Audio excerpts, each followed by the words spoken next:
கையில் ஒரு நயா பைசா இல்லை, வேலை கிடைக்க மாட்டேங்குது. ஒவ்வொரு நாள் பொழுது ஓட்டத்தே பெரும்பாடாக இருக்குது. பா, 100 ரூபா யாரும் பார்க்கல. கடவுளே, நீயாச்சும் என் கஷ்டத்தை புரிஞ்சுக்கிட்டு காசை கொடுத்துருக்க, ரொம்ப நன்றிப்பா. யாரும் பார்க்குறதுக்குள்ளே எடுத்துகிட்டு போயிட வேண்டியதுதான்.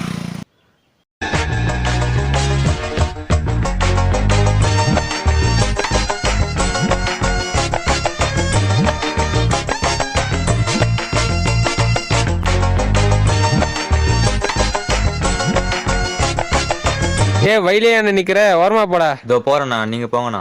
நீ முழிக்கிற மொழி பார்த்தா சந்தேகமா இருக்குது. எனக்கு வேற ஆபீஸ் வேற டைம் ஆகுது, நான் போயிட்டு வந்து கவனிக்கிறேன். போடா டேய் போடா, வெட்டி பயல வந்து போலீஸ் மேலே விசாரிச்சுக்கிறேன். ஏன்பா மதியம் சாப்பிட வரலையாப்பா? ஏன்பா, நான் ஒரு முக்கியமாக வேலை இருக்கிறேன், நான் அப்புறம் ஃபோன் பண்ணுறேன். ஃபோன் வை. அப்படி என்னப்பா முக்கியமான வேலை? ஏப்பா, நான் வர ராத்திரி ஆகும், வரும்போது 2 குஸ்கா வாங்கிக்கார அம்ஜார். சரி, ஃபோனை வை, நான் அப்புறம் பண்ணுறேன்.